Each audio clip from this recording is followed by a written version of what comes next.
Hello. What I want to do is tell you what happened at the debate in Sydney in the 17th of September.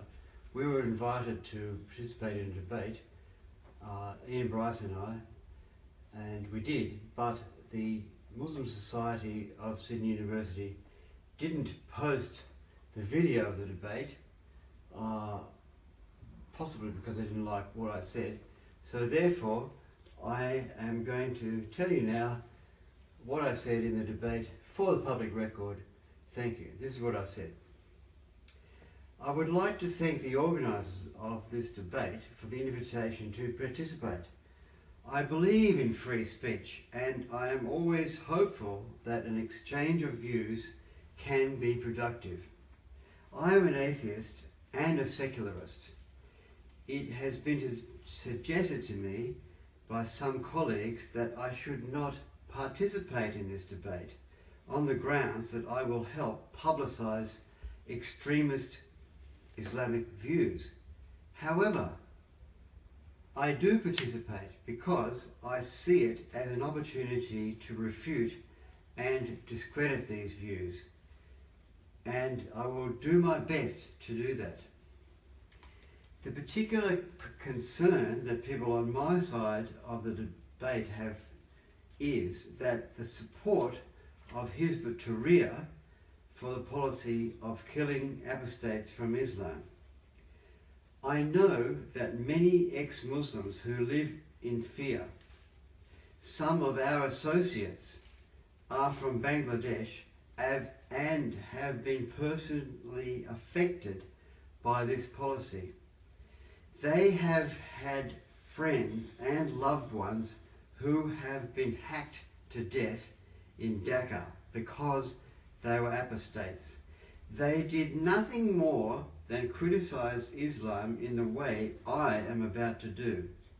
A relative of mine, Robert Thwaites, was killed in the Bali bombing.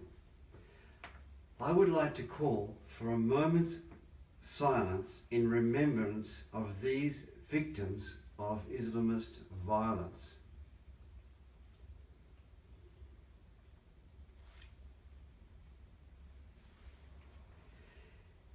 As I understand it, the Islamist policy on apostates derives from the Hadith and not from the Quran. I would like to call on my opponents in this debate to renounce this policy. Before moving on to the topic of the debate, I would like to say something of where in the secular party we are coming from.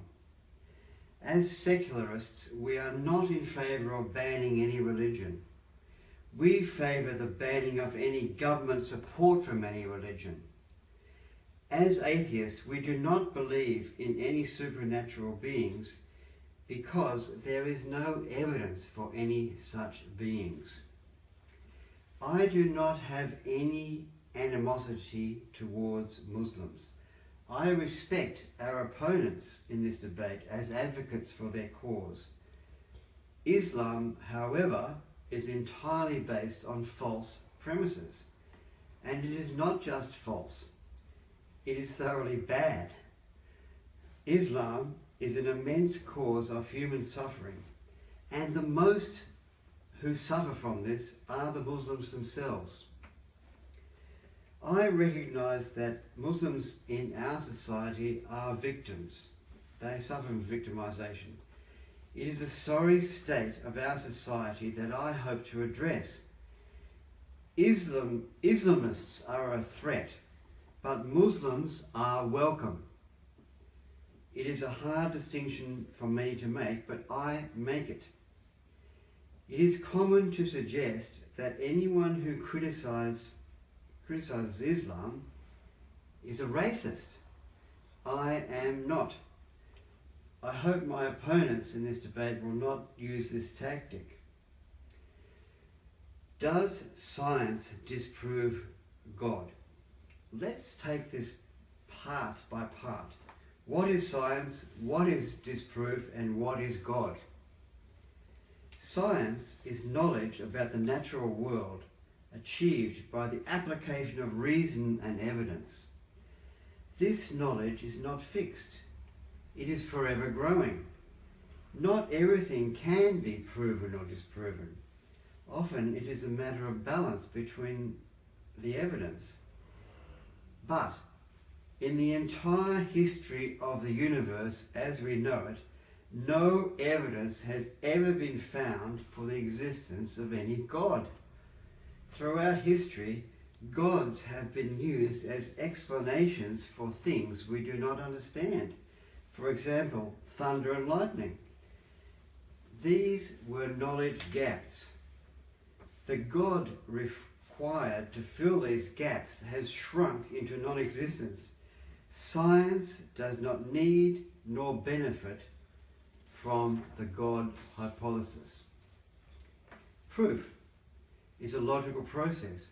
A proposition can be true or false. Sometimes either things can exist or not exist. An event may either have happened or did not happen.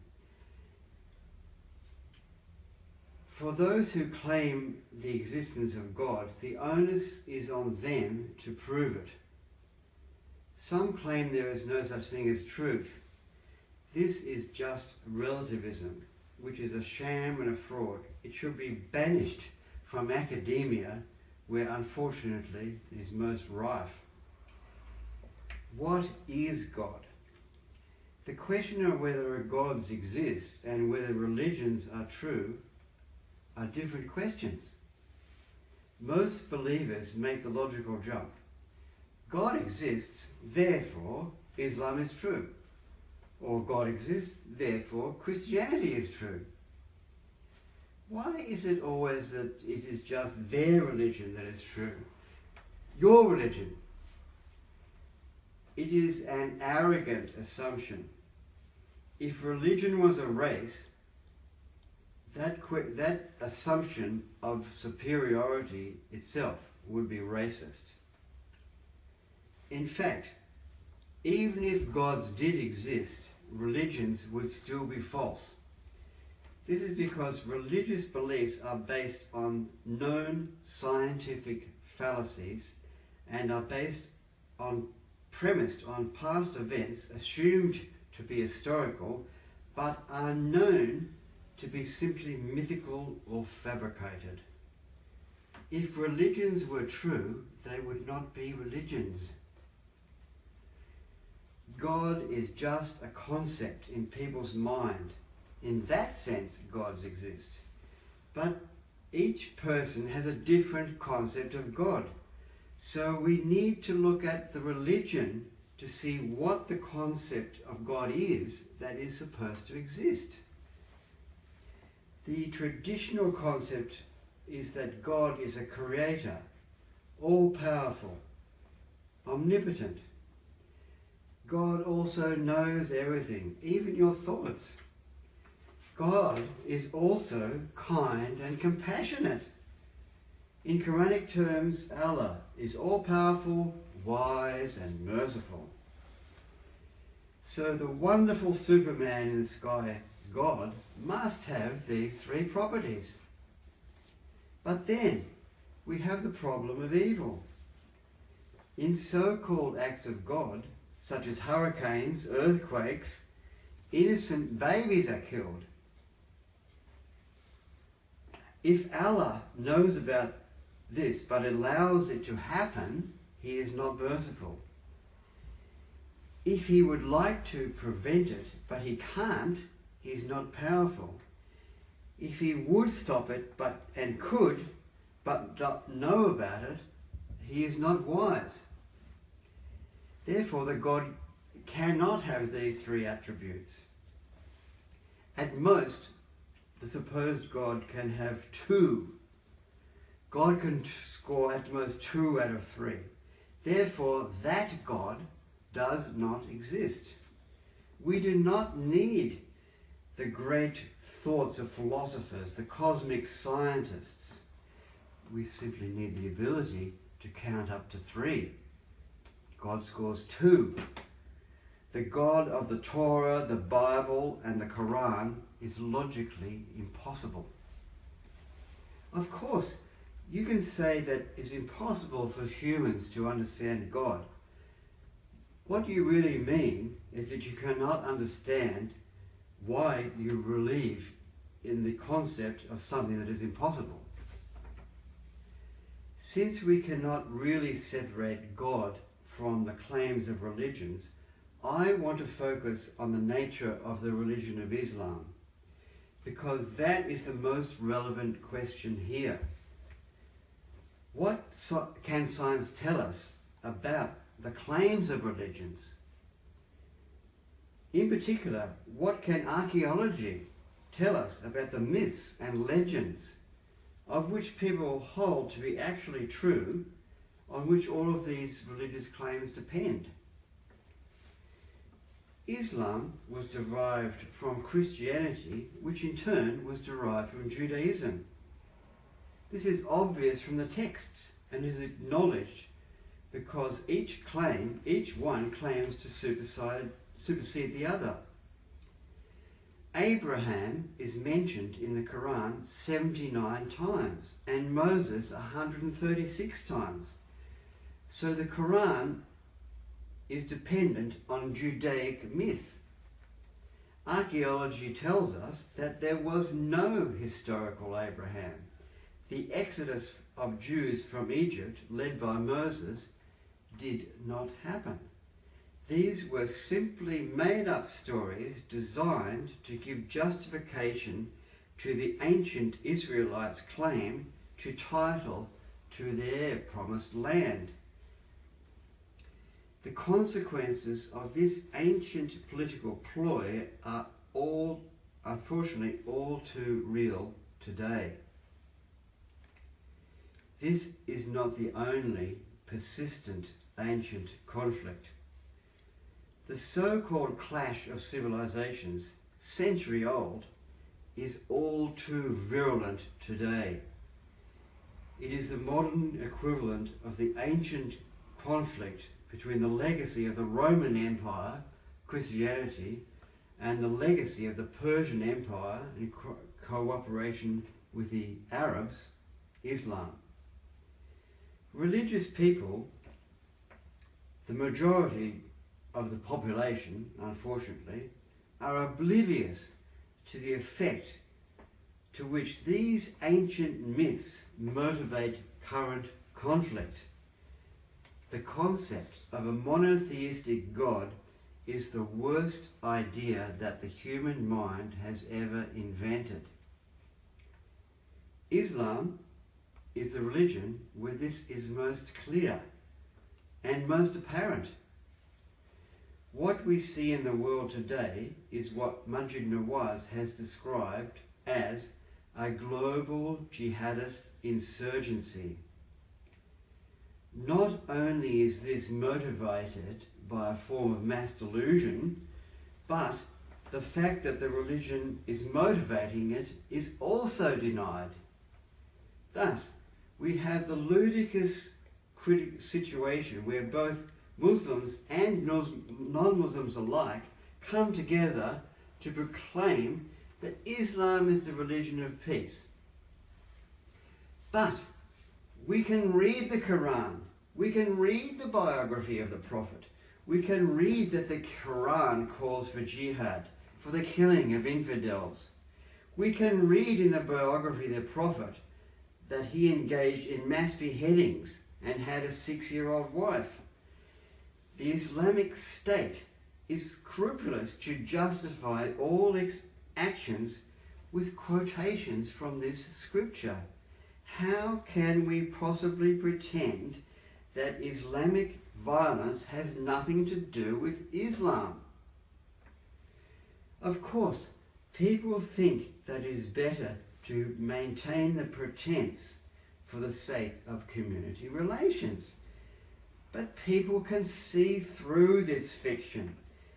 This hypocrisy is destabilizing politics and driving people towards right-wing loony parties. The psychological dysfunction and the cognitive dissonance of religion is making us susceptible to fake news. Now, truth apparently can be anything you want it to be, but religions are the original fake news. I have a certain sympathy with my opponents from Hizb-ut Tahrir. They are only trying to do what their religion says they should do. But they reject democracy and they reject universal human rights. If not, then please let us hear their declaration. We need to acknowledge that Islamist ideology that seeks to impose Islamic law on everyone is not something that we can accept. What can we do? The solution in a post-truth world is to reverse this trend. We must respect the truth. Truth matters. It exists. All human progress has been achieved in the quest for it. We cannot abandon this quest. In the formation of Islam, what is the truth? The evidence from archaeology, from piecing together documents from the various ancient sources, suggests that what happened is nothing like what we hear from the traditional Islamic sources. The legend of the warrior prophet who came from Mecca, migrated to Medina, where he gathered supporters for his new religion, launched an insurgency against Mecca, and eventually was victorious. This is fiction, not fact. The Quran originally was a Christian text used liturgically in religious services. It was translated into Arabic from Syrian Aramaic. It does not come from Mecca, but further north from Palestine. The Arabs in the 7th century were Christian and gained their independence from the Byzantines in Constantinople in the year 622. After the fall of the Persian dynasty, Zoroastrianism was abandoned by the Persians, who adopted Christianity as their state religion. After the death of the Byzantine Emperor Heraclius in 641, the Persians and Arabs formed an alliance and built an empire. They adopted a stridently anti-Christian form of Christianity, in which they denied that Jesus was the Son of God. They wrote on numerous coins and inscriptions, "There is no God but God, and Jesus is his prophet." This form of religion was not transformed in what we now recognize today as Islam for about 200 years after the death of the legendary prophet. This is the truth as far as historical research based on scientific methods, not religious dogma, can best determine it. So all conflict based on a literal belief in the truth of these ancient texts is utterly pointless. Only when this is accepted will conflict be resolved. What can we do now? Politically, we need to protect the rights of children, protect their freedom of thought and conscience. Children are our future. Let them develop critical and creative thinking without the imposition of religion. We must stop religious instruction in schools. We must stop funding religious schools. All forms of religious indoctrination in schools must be abolished. Hizb-ut Tahrir is a political party that wants to impose Islam on everyone. We are also a political party. The secular party wants everyone to be free from having a concept of God imposed on them. What type of future do you prefer? Thank you.